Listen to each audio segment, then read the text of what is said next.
hmm Okay, so let me take you back now in the mindful body. You Yeah, start out by saying that you had an experience where you found out your mother was diagnosed with cancer. yeah. What was that experience like for you? Well, yeah, it was terrible. I was young. It was scary. And it changed my life for many obvious reasons, but hmm my research life, because what happened is her breast cancer had metastasized to her pancreas. hmm And that's the end game, hmm pancreatic cancer.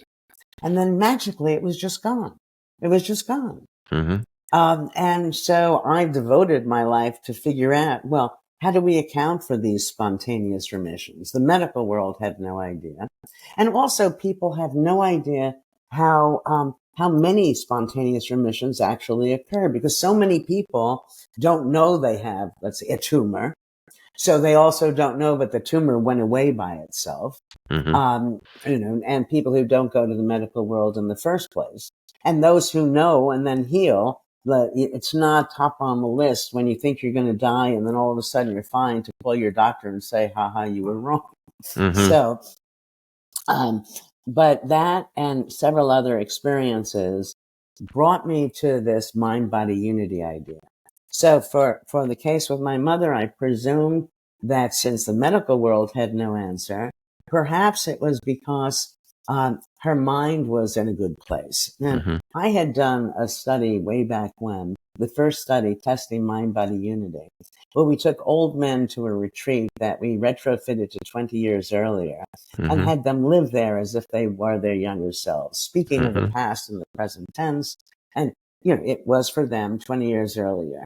As hmm a result, without medical intervention, their vision improved, their hearing improved, their memory, their strength, and they look noticeably younger. Now, we hmm know this is an important study because if you turn on The Simpsons Go to Havana, they actually describe the study. I was going to So, mention that to you. right. That's when I knew I had made it in this world. But we've done so many studies and they're all reported, in the mindful body since that time, testing mind body unity. Let me give you an example. We take people who have diabetes. We have them playing computer games. And the reason for that is we tell them to change the game they're playing every 15 minutes or so. That's just so they'll look at the clock. For a third of the people, the clock is going twice as fast as real time. For a third of the people, half as fast. For a third of the people, real time. And what happens is blood sugar level follows perceived time. We have people in a sleep lab wake up. They think they got more sleep or less sleep than they actually got. Biological and cognitive function follow perceived time. One of the most recent of this that I did with my student, Peter Ungle, we inflict a wound. Now, to make this hmm dramatic, it would have been nice for it to be a big wound, but then I'd be in jail right now. So, a minor wound, but the theory suggests it should make no difference, small or large. So we give them this wound. They're in front of a clock. The clock again is going twice as fast as real time, half as fast as real time, or real time. The wound heals based on perceived time, hmm not real time.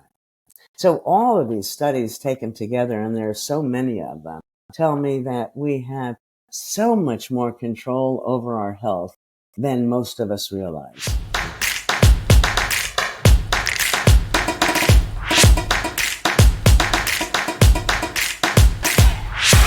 Hi, Ted Wolf here. I want to thank you for joining us for this Implementors video. The Implementors podcast is presented by Guidewise, where we, along with our vetted member community, recognize that ideas are easy, but implementation is hard. To learn more about getting things done with Guidewise, please visit us at guidewise.io. And to conquer your implementation struggles, please like and share this video and subscribe to our channel. Happy implementing.